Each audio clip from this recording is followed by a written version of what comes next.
ओम ब्रह्मा मुरारी त्रिपुरांतकारी भानु शशि भूमि सुतो बुधश्च गुरुश्च शुक्र शनि राहु केतव सर्वे ग्रहा शांतिकरा भवन्तु। ओम मये सूर्य सहस्त्रांशो तेजो राशि जगत्पते अनुकंपय मां भक्त्या गणर्घं दिवाकर। नमस्कार, स्वागत है आपका आचार्य वाणी में। मैं आचार्य डॉक्टर विक्रमादित्य आपके साथ हूँ। आज का विषय हमारा है कि मीन राशि या मीन लग्न वालों के लिए सूर्य का परिवर्तन क्या कुछ करने के योग बना रहा है। सूर्य अपने एक निर्धारित गति से चलते हैं, हर रोज एक अंश का उनमें परिवर्तन आता है। एक अंश के हिसाब से सूर्य अपनी गति चलते रहते हैं और 365 दिन में पूरा राशि का परिवर्तन एक वर्ष में जो होता है उसके अनुसार से सूर्य को हमको समझना चाहिए कि क्या कुछ ग्रह योग है। सूर्य इस संसार के अधिपति माने जाते हैं, ग्रहों के राजा माने जाते हैं। सूर्य ग्रहों के विचित्र स्वभाव भी हैं। कुछ ग्रह शुभ ग्रह माने जाते हैं, कुछ अशुभ ग्रह माने जाते हैं, कुछ पाप ग्रह माने जाते हैं, कुछ क्रूर ग्रह माने जाते हैं। तो सूर्य की जो गिनती होती है वो विशेष तौर पर होती है क्रूर ग्रहों के अंतर्गत। और मीन राशि वालों के लिए सूर्य जो है वो छठे भाव के स्वामी है। छठा भाव रिपु भाव है, छठा भाव रोग का भाव है। और ऐसे में सूर्य का जो परिवर्तन आपकी राशि के अनुसार से हो रहा है वो आपको विशेष तौर पर समझना चाहिए कि आपकी राशि का परिवर्तन जो हो रहा है वो हो रहा है पंचम भाव बुद्धि भाव में। रिपु भाव के स्वामी बुद्धि में जाकर स्थित हैं। तो ऐसे में हमको समझना चाहिए क्या कुछ ग्रहों का योग है। हमारी बुद्धि ही हमको बैलेंस रखने की जरूरत है। कहीं ऐसा ना हो कि हमारी बुद्धि के द्वारा ही जो कार्य हम कर रहे हैं, जिस गति में आगे बढ़ रहे हैं, वही हमारे लिए कहीं नेगेटिव प्रभाव ना उत्पन्न कर दे। इसलिए हमको इस चीज़ को विशेष तौर पर समझने की ज़रूरत है। शुक्र बुध का कॉम्बिनेशन इस वक्त गोचर में चलते हुए आपके पंचम भाव में हो रहा है। छोटी छोटी बातों में एग्रेसिवनेस इन दिनों जो है वो आपको कहीं ना कहीं वो आपके लोगों को आपका शत्रु ना बना दे। इस बात का ध्यान रखना चाहिए। इस समय में, इस काल में विशेष तौर पर इस बात का ध्यान रखिएगा। 16 जुलाई से लेकर 16 अगस्त के बीच में आपका एटीट्यूड जो है वो बहुत ज़्यादा उग्र नहीं रहना चाहिए। सूर्य क्रूरता के मालिक हैं, एग्रेसिवनेस हैं, प्रकाश के मालिक हैं। और जब वो उदय होते हैं तो उनके सामने कोई भी जो है और ग्रह जो है ना वो दिखाई नहीं देता, चाहे वो उनके बिल्कुल साथ आके बैठ जाए, उसका प्रभाव भी वहाँ समाप्त हो जाता है। राहु जैसा भी नैसर्गिक दृष्टिकोण से ताकतवर ग्रह कुछ देर के लिए तो सूर्य को ग्रसित कर सकता है, लेकिन बहुत लंबे समय तक नहीं। सूर्य अपने प्रकाश के साथ पूरी तरह से विद्यमान होते हैं। तो ऐसे में ध्यान रखते हुए कार्य करने की ज़रूरत है आपको। और राहु महाराज इस वक्त लग्न में ही बैठे हुए हैं आपकी राशि के अनुसार से, वो भी कहीं ना कहीं थोड़ा सा आपको आप ध्यान रखें इस वक्त विशेष तौर पर। ऐसे में शिव पार्वती का ध्यान करना सबसे अच्छा है आपके लिए। आपकी राशि के अनुसार से इस वक्त सबसे श्रेष्ठ आपके लिए रहेगा सेहत का ध्यान रखते हुए। ये जो अननेसेसरी की एग्रेसिवनेस है ना कहीं आपके रोगों को ना बढ़ा दे। इस वक्त शांत होकर काम कीजिए, नमक का त्याग कीजिए, नमक का दान कीजिए। सबसे अच्छा रहेगा नमक का दान करना आपके लिए। भगवान शिव का अभिषेक थोड़ा सा नमक युक्त जल से आप करने का प्रयास कीजिए। यह आपके लिए बहुत ज़रूरी है, इसको करने का प्रयास करें। सूर्य को जल दें, नित्य प्रति नमक युक्त जल से भी पीले पुष्प को डालते हुए, कनेर का पुष्प डालते हुए, उपयोग करते हुए यदि सूर्य को जल देंगे ये भी आपके लिए अच्छा रहेगा। और ऐसे में शिव पार्वती का पूजन तो सबसे श्रेष्ठ। हम आपके लिए कहेंगे कि हम भगवान शंकर पार्वती का शिव का नित्य प्रति अभिषेक आप करें। सबसे श्रेष्ठ उपाय आपकी राशि के अनुसार से दिखाई देता है। केसर युक्त दूध और यदि हो सके तो वनौषधि के रस से भगवान शंकर का नित्य प्रति अभिषेक करना, ये आपके लिए सबसे श्रेष्ठ उपाय ज्योतिष के दृष्टिकोण से दिखाई देता है। मक्खन के द्वारा भगवान का अभिषेक करना ये आपके लिए बड़ा अच्छा रहेगा। देखिए इस वक्त क्या है, ग्रह गोचर के दृष्टिकोण से पुरानी कथाओं को हमें समझना चाहिए। ज्योतिष जो है ना वो एक ऐसा विषय है कि बहुत सारे इसको ना बिल्कुल एक मॉडर्न रूप में प्रेजेंट करने के लिए भगवान का नाम लेने से भी बचते हैं। लेकिन ज्योतिष जो है वो उसका निवारण पार्ट जो है, कारण तो प्योरली साइंटिफिक है, कैलकुलेटिव है, लेकिन जो निवारण पार्ट जो है वो पूर्ण आध्यात्मिकता के साथ जुड़ा हुआ है। चाहे वो मंत्र के अनुसार से ले लें, चाहे वो वेद के विभिन्न आयामों के हिसाब से ले लें। ज्योतिष वेद के अंतर्गत आती है और उसमें कहीं भार नहीं है, अध्यात्म से कहीं भार नहीं है। कुछ लोग आज तथाकथित तौर पर कोट पैंट पहनकर अपने आप को इस प्रकार का अभिव्यक्त करने का प्रयास करते हैं कि नहीं हम मॉडर्न ज्योतिष कर रहे हैं, और बिल्कुल आपको कुछ ना कुछ टोटकों में फंसा देते हैं, कुछ और चीज़ें फंसा देते हैं। लेकिन आध्यात्मिक विषय है ज्योतिष पूरी तरह। निवारण तो कम से कम आप मान के चलें कि बिल्कुल जो ज्योतिष के निवारणीय उपाय हैं वो बिल्कुल प्रैक्टिकल हैं। तो इस वक्त क्या है, यदि पौराणिक कथा समझें तो आषाढ़ मास के शुक्ल पक्ष की एकादशी को देवशयन होता है और भगवान शंकर जो हैं वो आधिपति बन जाते हैं संसार के, क्योंकि शिव जो विष्णु जी हैं वो शेष शरीर में विश्राम करने के लिए चले जाते हैं, समस्त देवता भी विश्राम के लिए जाते हैं, तो समस्त दायित्व तो शिव के हाथ में होता है। तो शिव का, और ऐसे में सावन का महीना शुरू हो जाता है, तो सुंदर रूप से भगवान का नित्य प्रति अभिषेक करें।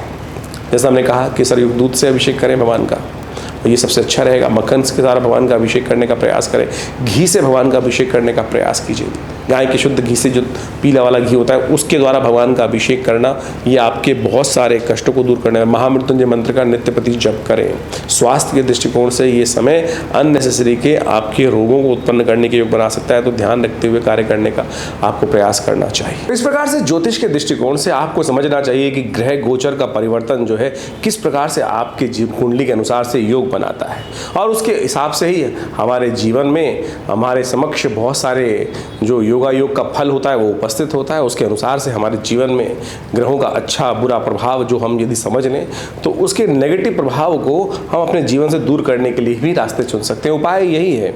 देखिए, ज्योतिष के अंदर एक कारण है और एक है निवारण। निवारण के अंदर विभिन्न उपाय हैं।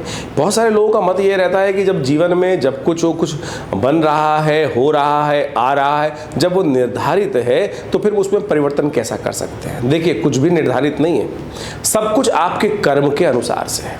जिस प्रकार का कर्म होगा उसके अनुसार से उसका फल होगा।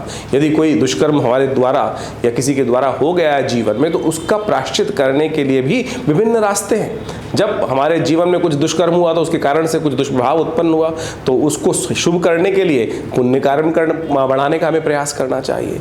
यही जीवन की विचित्र विडंबना है कि हमको ये ज्ञान सही रूप में सही जगह यदि प्राप्त हो जाए तो हम सब चीज़ों को ठीक करने का रास्ता बना सकते हैं। वास्तविक तौर पर ये समझ लीजिए कि जो निवारण है वो परमात्मा का नाम ही है। हम विभिन्न उपायों की तरफ जाते हैं, उन सब का एक ही जो रास्ता है वो परमात्मा की कृपा ही है। हम किस प्रकार भी परमात्मा का नाम यदि श्रद्धा के साथ ले लें तो वो हमारे जीवन में सब प्रकार के अशुभ प्रभावों को दूर कर देता है। फिर भी ज्योतिष के दृष्टिकोण से अनेक उपाय शास्त्र में बताए गए हैं, वो भी अद्भुत रूप से कार्य करते हैं। तो सूर्य को मनाने के लिए विभिन्न उपाय जो शास्त्र में वर्णित है, चाहे वो सूर्य को जल देना, चाहे वो रविवार का व्रत रखना, अच्छे कर्म करना, गेहूँ इत्यादि का दान करना, नमक का दान करना, सूर्य के मंत्र ओम घृणी सूर्य आदित्याय नमः इस मंत्र का नित्य प्रति जप करना, गायत्री का जप करना, ये सब के सब एक ऐसे अद्भुत उपाय हैं जिनको यदि आप करें नित्य प्रति तो सूर्य के होने वाले बहुत सारे दोष जीवन से दूर हो जाते हैं।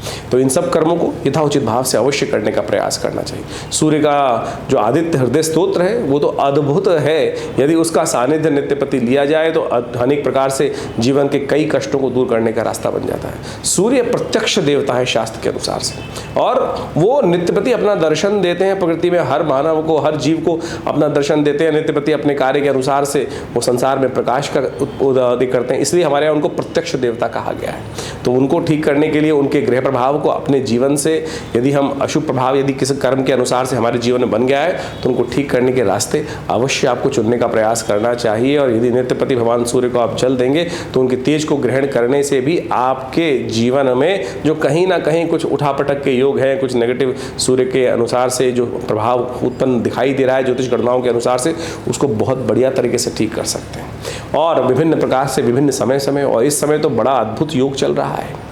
जब तक ये सूर्य जो महाराज जो कर्क राशि में चलेंगे तब तक सावन का सुंदर महीना चलता दिखाई दे रहा है, और ऐसे में भगवान का सुंदर स्तवन करें। कहा जाता है कि देवशयनी एकादशी से भगवान विष्णु तो शेषशय्या पर विश्राम करने चले जाते हैं, लेकिन उसके बाद संसार का संपूर्ण दायित्व जो है वो भगवान शिव के ऊपर आ जाता है, और भगवान शिव जो है वो तो भोलेनाथ है। और सुंदर सावन का महीना चल ही रहा है, तो उसको ठीक करने के लिए सबसे श्रेष्ठ है ना भगवान का नित्य प्रति रुद्राभिषेक करें। हमने विवेकानंद योगाश्रम में इस पूरे सावन के महीने में सुंदर रुद्राभिषेक नित्य प्रति रखा है। दूध से, दही से, घी से, भस्म से, विभिन्न इच्छु रस से, विजया के रस से, विजया से, सब प्रकार से, दही इत्यादि से, खीर इत्यादि सब प्रकार से भगवान का सुंदर अभिषेक नित्य प्रति चलता है। भगवान शिव का बहुत विशाल शिवलिंग यहाँ सदगुरु आचार्य श्री केशव देव जी के द्वारा प्रतिष्ठित किया गया है दिल्ली में विवेकानंद योगाश्रम में।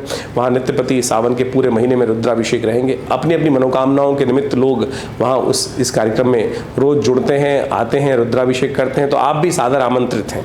अपने ग्रहजन्य प्रभावों को दूर करने के लिए, मनवांछित इच्छा प्राप्त करने के लिए, समस्त कष्टों के निवारण के लिए जो आश्रम में नित्य प्रति 8 घंटे करीब यज्ञ होता है और शाम को नित्य प्रति रुद्राभिषेक जो चल रहा है उसमें आप सम्मिलित हो सकते हैं, अपने नाम से रुद्राभिषेक करा सकते हैं। और अपने कार्यक्रम में, इस कार्यक्रमों में विशेष तौर पर स्थान आरक्षित करने के लिए जो नीचे से फ़ोन नंबर चल रहे हैं उन पर आप सुंदर तरीके से अपना रजिस्ट्रेशन कराकर फिर अपना स्थान आरक्षित कराकर इन कार्यक्रमों में, जो सोमवार इन दिनों रहेंगे तो उसमें तो विशेष रुद्राभिषेक का सुंदर कार्यक्रम रहेगा, तो उसमें भी आप अपना स्थान आरक्षित करके उस स्थान में, उसमें यज्ञ में रुद्रा अष्टाध्यायी के उस दिव्य अनुष्ठान में आप भाग ले सकते हैं और अपनी मनोरथों को सिद्ध करने का सुंदर रास्ता बन सकते हैं। विवेकानंद योगाश्रम पिछले करीब 60 सालों से यहाँ पर क्षेत्र में कार्य कर रहा है। योग इत्यादि के क्षेत्र में, अध्यात्म के क्षेत्र में बहुत बड़ा आश्रम है। सदगुरु आचार्य श्री कृष्णदेव जी के सानिध्य में इस आश्रम की प्रतिष्ठा की गई और यहाँ एक बहुत बड़ा योग प्राकृतिक चिकित्सा आयुर्वेद का एक हॉस्पिटल भी विद्यमान है जो भारत सरकार के साथ, सेंट्रल गवर्नमेंट, दिल्ली गवर्नमेंट, बहुत सारे ऑर्गेनाइजेशन के साथ उनके पैनल पर रहते हुए बहुत सारे लोगों को चिकित्सा सुविधाएं भी दे रहा है। तो आप भी इन समस्त यज्ञ इत्यादि कार्यक्रम के साथ साथ बहुत सारे जो और सुविधाएं हैं उनके साथ जुड़ सकते हैं और विभिन्न समस्याओं को दूर करने के लिए विभिन्न प्रकार के जो अनुष्ठान होते हैं उनमें भी आप उसका लाभ ले सकते हैं। जैसे स्वास्थ्य के दृष्टिकोण से कोई समस्या जीवन में चल रही है तो कहा जाता है कि आप जो औषधि चिकित्सा करवा रहे हैं वो तो कराएं, लेकिन स्थान एक प्रार्थना को भी देने का प्रयास करें। देखिए सारा का सारा खेल जो है वो आपके जीवन में कर्म के हिसाब से है। यदि कर्म कोई कष्ट प्रद कर दिए गए हैं, यानी अनिष्ट कर्म आपके द्वारा कभी हो गए हैं तो उसके द्वारा पाप भोग बन जाते हैं और उनको पुण्यों के द्वारा ही हम ठीक कर सकते हैं। देखिए आपके जीवन में जब सुख है ना, एक बात समझें, तो आपका पुण्यों का अकाउंट यदि लबालब भरा हुआ है तो छोटे मोटे कष्ट आते हैं, कब चले जाते हैं पता भी नहीं चलता। लेकिन ये समझ लीजिए ये पुण्यों का अकाउंट भी बहुत जल्दी खर्च होता है, बहुत जल्दी खर्च होता है। हमारे कोई जीवन में कष्ट आया तो समझ लीजिए आपका उतना पुण्य क्षय हो गए, समाप्त हो गए। उन पुण्यों को लगातार बढ़ने का प्रयास करना चाहिए। अब एक बात और समझें, जितना बड़ा व्यक्ति, जितना बड़ा साम्राज्य चला रहा है उसको उतने ज़्यादा पुण्यों की आवश्यकता है, क्योंकि पुण्य भी लगातार बढ़ते रहने चाहिए। जब पुण्य ज़्यादा, आप जितने बड़ी पोजीशन में हैं और जितने बड़े कार्य कर रहे हैं उतनी जल्दी पुण्यों का क्षय भी हो रहा है, भोग रहे हैं। आप बड़े पद पर प्रतिष्ठित हैं तो पुण्य उतने ज़्यादा कंज्यूम होंगे। तो इसलिए एक बात का ध्यान रखना चाहिए कि पुण्यों का अकाउंट आपका लगातार हमेशा चलता रहे। उसके लिए सदकर्म, शुभ कर्म, लोगों की जनसेवा, परमात्मा का भजन, यज्ञ इत्यादि, लोगों की सेवा इत्यादि, भाव को पवित्र रखना, ये सब यथाउचित भाव से आपको करने का प्रयास करना चाहिए। यही हम समझ नहीं पाते। दुख में तो सुमिरन हो जाता है, सुख जब चल रहे होते हैं तो क्या होता है कि वो सुमिरन हो ही नहीं पाता है। पुण्य कर्म यदि अच्छे पद पर रहते हुए अच्छे समय में, शुभ समय में यदि हम लगातार अच्छे पुण्यों को बढ़ाते रहें तो देखिएगा आपके जो पुण्य हैं वो भरे रहेंगे और कष्ट जीवन से अपने आप दूर होते चले जाएंगे। ये पुण्य और पाप का बहुत विचित्र व्यवस्था है, इसको हमको समझने का प्रयास करना चाहिए। जो समझ लेते हैं उनके जीवन से कष्ट दूर हो जाते हैं। तो इस ग्रहों के प्रभावों को समझते हुए कि कब आपके लिए धूप है, कब आपके लिए छांव है, तो हमको अपने जीवन को चलाने का प्रयास करना चाहिए। जो उपाय आपके लिए बताए गए हैं आप अच्छे से करने का प्रयास करें। जन्मपत्री के हम गोचर के दृष्टिकोण से बहुत सारी बातें बताते हैं आपको, लेकिन इसके साथ साथ अपनी जन्मपत्री, मूल जन्मपत्री जन्म के अनुसार से जो बनाई जाती है उससे आपके जीवन में भुक्त और भोग्य, यानी आपने जो भोगा, जो कर्म पूर्व जन्म में हुए उसके द्वारा जो आगे आने वाले समय में भोगना है वो सब निकाला जाता है और उसके अनुसार से बहुत चीज़ों का अंदाज़ा लगाया जा सकता है। जीवन में जो